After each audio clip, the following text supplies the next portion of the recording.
Luis del Pino y Carmen Carbonell, tu opinión importa. En Mañanas en Libertad. 8:01, 7:01 en las Islas Canarias. Vamos con las noticias de las 8 con la ayuda de doña Carmen Carbonell. Actualizamos la información a esta hora de la mañana contándoles que continúa la confusión en Venezuela tras la liberación parcial de presos políticos. Según el Foro Penal, solo se han confirmado la excarcelación de 17 personas, entre ellas varios ciudadanos españoles, mientras aún permanecen 803 detenidos. Entre los liberados figuran Rocío San Miguel, Andrés Martínez Adasme y Miguel Moreno da Pena, que seguirán siendo chantajeados por el régimen dictatorial venezolano, ya que no se les permite hablar abiertamente bajo pena de que sus familiares en Venezuela sufran las consecuencias. Paralelamente, Estados Unidos ha emitido una alerta urgente instando a sus ciudadanos a abandonar Venezuela de inmediato. El aviso advierte a todos los estadounidenses sobre la presencia de colectivos armados, grupos paramilitares afines al régimen de Delcy Rodríguez, que estarían instalando retenes y revisando vehículos en busca de estadounidenses o simplemente de simpatizantes de Estados Unidos. El país sigue en el nivel máximo de advertencia de viaje, la de no viajar, por riesgos como detenciones arbitrarias, torturas, secuestros y violencia generalizada. Bueno, enorme confusión con el tema de los presos. Intentaré resumirles lo que parece que está pasando.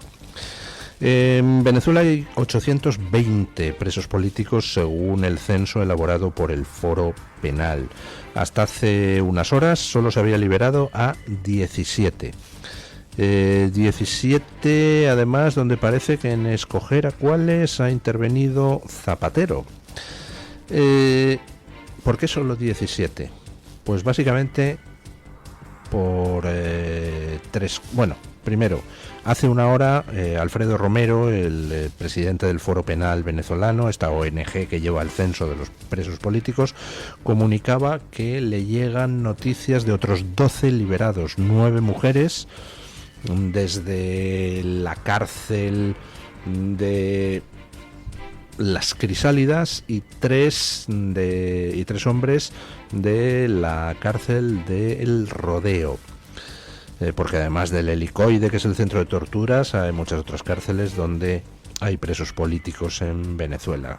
Si se confirman esas noticias, esos 12 liberados, estaríamos hablando de 29 de 820. ¿Por qué el régimen no ha acatado todavía la orden de Trump de liberar a los presos políticos? Pues básicamente por tres cosas. Primero, porque es bastante posible, según los rumores, que una parte de esos presos políticos, y hablamos de quizá por encima de 100 personas, estén muertos, es decir, hayan muerto en cautiverio. Otra parte importante están encarcelados, pero en condiciones tan lamentables que directamente es que no los pueden liberar de inmediato, con lo cual lo que está haciendo el régimen es ganar tiempo, pues supongo yo que para darles de comer un poquito, adecentarles, asearles y curarles o esconderles algunas heridas.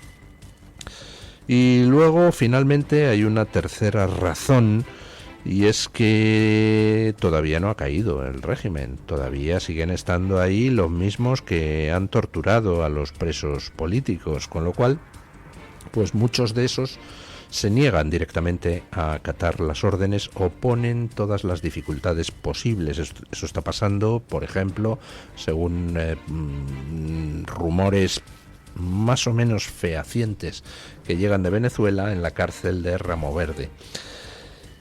Conclusión, pues que aunque es posible que Delcy Rodríguez haya transmitido la orden de Trump de liberar a los presos políticos, pues Delcy Rodríguez en estos momentos no controla suficientemente la estructura represiva del Estado venezolano, con lo cual esas órdenes no se implementan, si es que Delcy Rodríguez las ha dado, que tampoco tenemos por qué dar por cierto que eso sea así. Resultado, pues que están saliendo con cuentagotas. Si se confirman las 12 últimas liberaciones, solo serían 29 los que han salido de 820. Además, pues esos presos lógicamente se ha sacado a los que están en mejores condiciones y sobre todo a los que parece podían ser chantajeables, porque lo que se ha producido con los liberados de prohibirles hablar no tiene un pase. Escuchen. Continuamos ahondando en lo que les contábamos sobre los liberados venezolanos, sobre los que el régimen dictatorial venezolano sigue teniendo control sobre ellos. 5 presos políticos liberados en Venezuela llegaron a España con restricciones para hablar sobre su cautiverio. Entre ellos, la abogada y defensora de derechos humanos Rocío San Miguel, que fue detenida en febrero de 2024 y excarcelada el pasado jueves tras las negociaciones lideradas, como les comentamos, por el expresidente José Luis Rodríguez Zapatero. El comunicado oficial de su familia confirma que mantiene la prohibición de hablar públicamente y aclara que su traslado a Madrid no supone destierro, sino parte de los acuerdos humanitarios. San Miguel, que sufrió 2 intervenciones quirúrgicas durante su reclusión en el Helicoide, se encuentra en proceso de rehabilitación y ha expresado su deseo de que todos los presos políticos de Venezuela recuperen la libertad. Las restricciones también afectan a otros liberados, quienes tampoco pueden dar detalles sobre su condición de detención. Vamos a ver. Tenemos a 5 ciudadanos españoles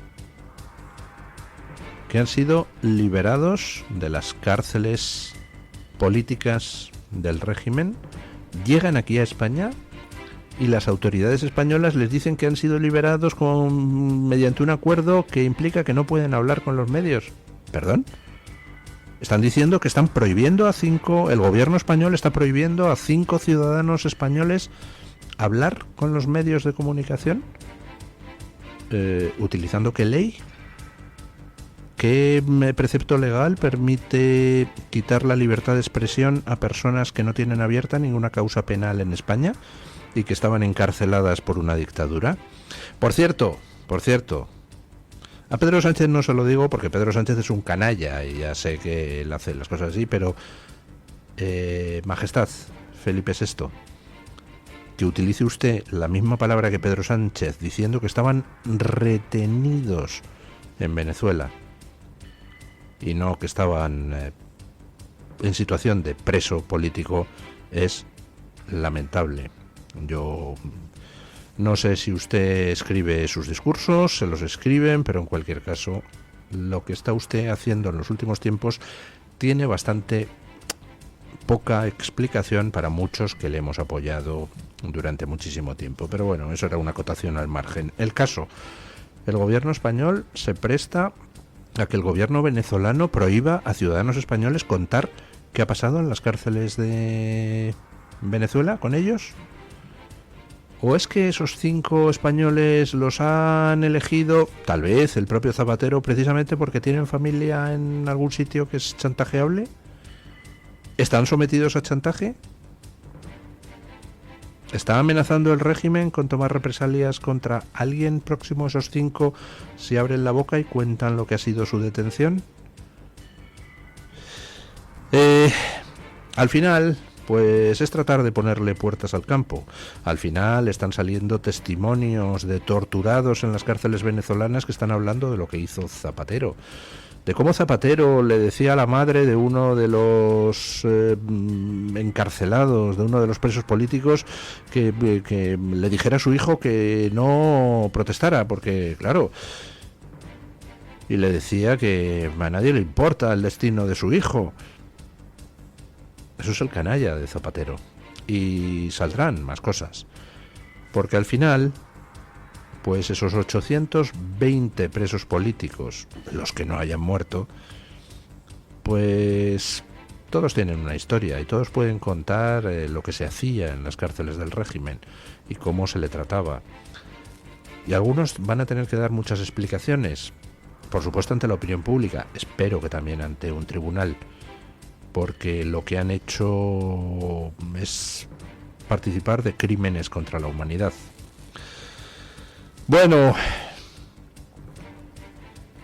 curiosamente, estamos asistiendo a giros que al final dices, ¿y por qué se producen?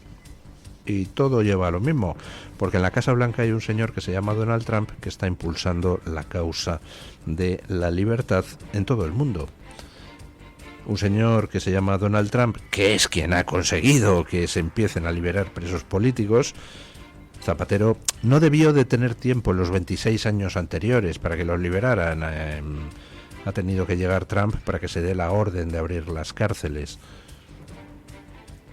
Y por fin se ha conseguido que los medios occidentales, españoles, hablen de los presos en Venezuela. 19 españoles, de los cuales 5 han sido liberados, quedan 14. Y también de repente se ha producido un cambio en el discurso sospechosísimo en torno a Irán.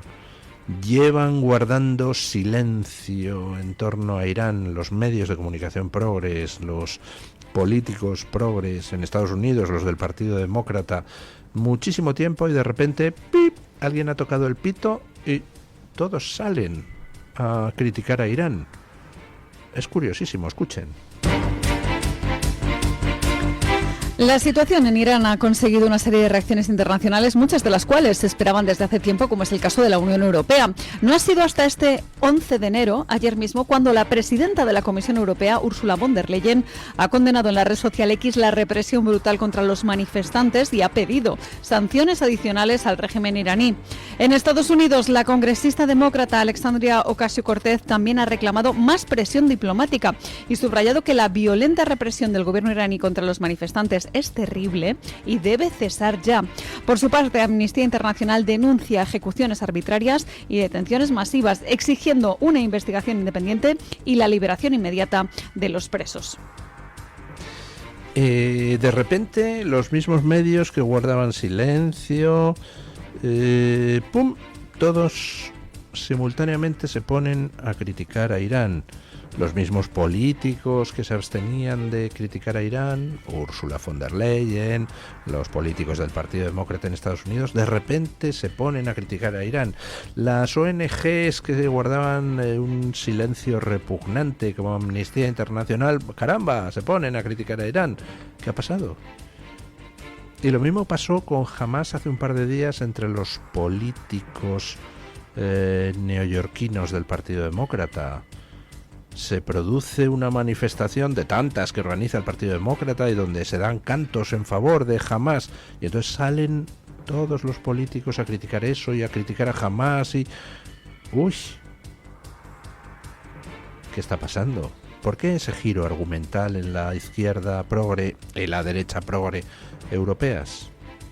Recordemos que Irán ha tratado de matar a un ex vicepresidente del Parlamento Europeo en suelo español, Alejo Vidal Quadras.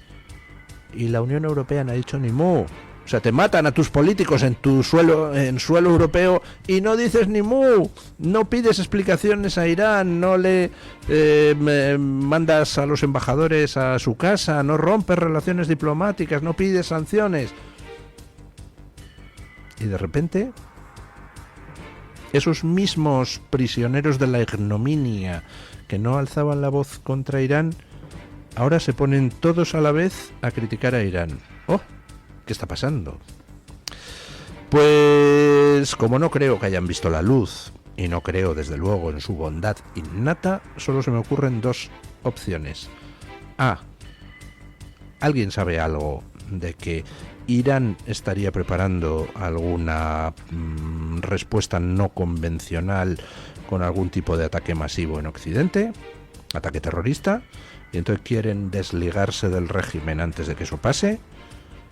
O B, están viendo por primera vez que las protestas en Irán pueden llegar a triunfar, están viendo que a lo mejor Estados Unidos e Israel intervienen para dar el toque de gracia al régimen, están viendo que va a caer el régimen y que entonces pues todos los que han estado oprimidos por el régimen, todas esas mujeres a quienes se mata por no llevar velo o por fumar en la calle, van a hablar y van a hablar contra Occidente, contra quienes desde Occidente han estado apoyando a Irán, y a lo mejor pues quieren desmarcarse antes de que eso suceda. No lo sé.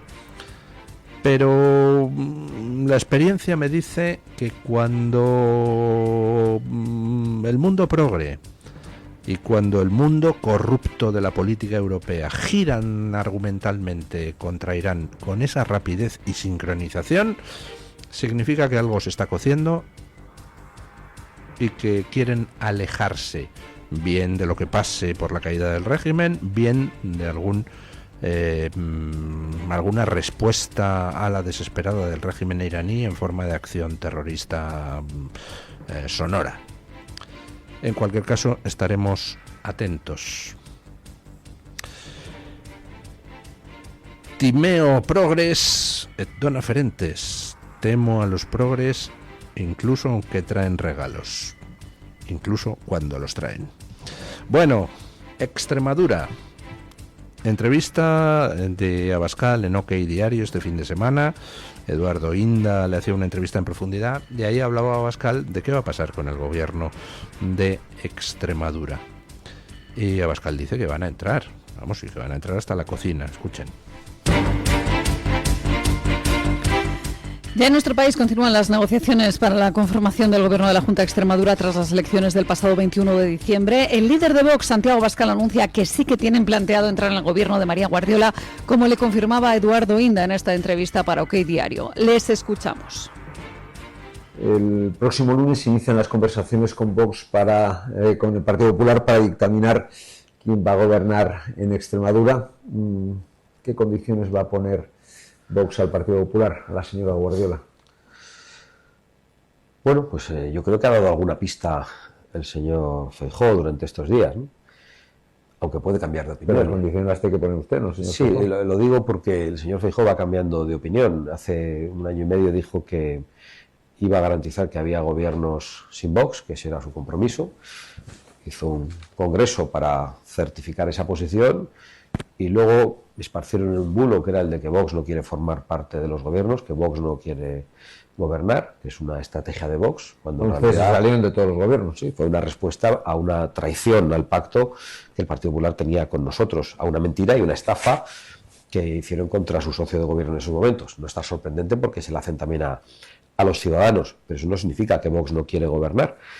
Y el señor Feijóo, de repente, en estos días, ha dicho que Vox debería entrar en el gobierno de Extremadura. Así que lo ha dicho la señora Guardiola, exactamente. Y el señor Feijóo también. Entonces, el señor Feijóo no creo que esté tan contento con eso. Sí, la señora Guardiola lo debe decir, no sé, como un reto, pero efectivamente hay que estar en el gobierno para garantizar que se producen los cambios que nosotros queremos. ¿Van a entrar en el gobierno de Extremadura? ¿Cómo hay que estar en el gobierno? Hay que estar con una vicepresidencia que tenga sus consejerías, el número de consejerías proporcionales a nuestra representación en las elecciones, con las políticas adecuadas que ya hemos pactado en otros lugares, como o sea, que usted en la Comunidad Valenciana, y con el presupuesto adecuado para que seamos nosotros los responsables de ejecutar esas políticas. ¿Es un cambio en la política de Vox total y absoluto? No, no es un cambio total. No digo, pues se salieron de todos los gobiernos autonómicos. No salimos de todos los gobiernos porque... ¿Y ahora vuelven? El Partido Por Popular... Navidad, casi. No es así. El Partido Popular nos engañó y tuvimos que salir de los gobiernos. Ahora se han producido unas nuevas elecciones, hay una nueva relación de mayorías y ellos dicen que nosotros no queremos gobernar porque han esparcido un bulo. Por cierto, después de haber iniciado una guerra sucia contra Vox en la campaña de Extremadura permanente desde una gran parte de los medios afines a Génova. No es necesario entrar en un gobierno, pero en este caso consideramos que es necesario. Bueno, pues habrá gobierno de coalición de PP y Vox. Guardiola ha ofrecido a Vox entrar en el gobierno y Abascal recoge el guante y dice que entrarán en el gobierno. Obviamente lo de entrar en el gobierno o no entrar en el gobierno es dentro de lo que es el catálogo de cosas que hay que hacer en una negociación, pues si se quiere, una parte, un paso secundario o posterior. Lo principal es la negociación del acuerdo político. Después lo de si se está de acuerdo en el marco político, las medidas que se van a implementar, pues entonces todo lo demás es sencillo. Lo de entrar en el gobierno o no entrar en el gobierno, pues ahí eso será Vox quien tenga que decidir cuál es la mejor manera de garantizar que los acuerdos políticos se lleven a efecto, si desde dentro del gobierno o desde fuera. Ha habido algo de debate entre los seguidores de Vox sobre si entrar en el gobierno sí, entrar en el gobierno no. Realmente a mí me da igual. Entrar en el gobierno sí o entrar en el gobierno no depende exclusivamente de qué se considere el mejor mecanismo para implementar el acuerdo político. De ¿cómo se fía uno más de que ese acuerdo político se vaya a implementar? ¿Desde fuera o desde dentro? Pues hombre, desde dentro tienes tú en tus manos implementar al menos una parte de ese acuerdo político, el que afecte a las consejerías que tengas. Por tanto, tienes más control de que se lleva a efecto lo que has acordado. Pero bueno, no sé, que a mí me da igual que entren o que no entren. Eso, Vox es quien tendrá que elegir, y de hecho quien parece que ya ha elegido, que sí, que no tienen ningún miedo a entrar en los gobiernos siempre que se cumpla lo pactado. Bueno, donde parece que de nuevo tenemos cambios argumentales en el Tribunal Constitucional. Ya saben ustedes que aquí, cuando vence el plazo para renovar un órgano, pues sale el Partido Socialista diciendo: ¡ajá! No quieren renovarlo, esto es inconstitucional. Bueno, pues ha vencido el plazo para la renovación del Tribunal Constitucional y no tenemos renovación. Cándido Conde Pumpido sigue en el Tribunal Constitucional, aunque ya tendría que haber dejado el puesto junto con los 3 magistrados que fueron elegidos en la misma tanda. Escuchen. Les hablamos ahora de la renovación del Tribunal Constitucional porque hasta que no se produzca va a seguir bajo la mayoría progresista de Cándido Conde Pumpido, pese a que su mandato y el de 3 magistrados caducó el pasado 17 de diciembre, es decir, hace casi un mes. El bloqueo entre el Partido Popular y PSOE para renovar el órgano mantiene la situación, por lo que seguiremos con esta anomalía democrática, aunque desde el Tribunal Constitucional insisten en que esto no afecta al funcionamiento, ya que continuarán dictando sentencias con total normalidad. Y es que la renovación del Tribunal Constitucional es fundamental en este año 2026, que es un año clave, porque debe resolver recursos de amparo de líderes independentistas, como el caso de Carles Puigdemont, y pronunciarse sobre nombramientos polémicos en la Fiscalía. También podría revisar la condena al exfiscal general Álvaro García Ortiz, aunque supuestamente Conde Pumpido tendría que abstenerse por su vínculo previo. Bueno.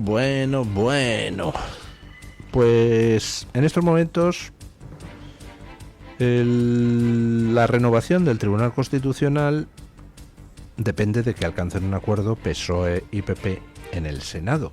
El PP tiene mayoría en el Senado, pero no alcanza el umbral necesario, que me parece que está en el 60% de los senadores. Tiene que llegar forzosamente a un acuerdo con el PSOE. El PSOE, lógicamente, no quiere que la renovación de sus 4 puestos signifique que haya algún progresista menos en el bloque correspondiente del Tribunal Constitucional.